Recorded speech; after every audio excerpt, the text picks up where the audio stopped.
घरेलू कार्रवाई शुरू की जाए। जज साहब, आज के केस का दर्द सिर्फ एक शादीशुदा मर्द ही समझ सकता है। जज साहब, आज के जदीद दौर में बीवियों की जानिब से शोहरों पर जुल्म हो रहा है और इसी वजह से नए लड़के शादी करने से भी डर रहे हैं। बीवी एक नाजुक मिजाज हस्ती, वो भी किसी पे जुल्म कर सकती है। हाँ, कर सकती है जुल्म। और जज साहब, इस बात को साबित करने के लिए मैं अपने क्लाइंट को कटहरे में बुलाने की इजाजत चाहूंगा। इजाजत है। हाँ तो मिस्टर कुर्बान, बताइएगा जज साहब को कि शादी के बाद आपकी जिंदगी कैसे गुजर रही है। जज साहब, जब से मैंने शादी की है मेरी जिंदगी अजाब बन चुकी है। घर के सारे काम मुझे करने पड़ते हैं, जैसा कि कपड़े मैं धोता हूँ, बर्तन भी मैं धोता हूँ, लेकिन फिर भी मेरी बीवी मुझसे राजी नहीं है।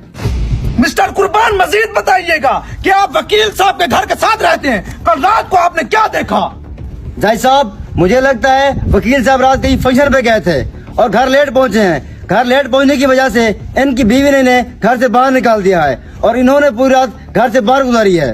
जज साहब, मुझे ये बताया था मेरे घर की बातें यहाँ क्यों डिस्कस हो रही हैं? चुप कर जा, तुझे शर्म नहीं आती? इतना जलील जिंदगी गुजार रहे तू। जज साहब, आपकी बीवी की कॉल आ रही है। उसको बोला मैं लेट आऊंगा।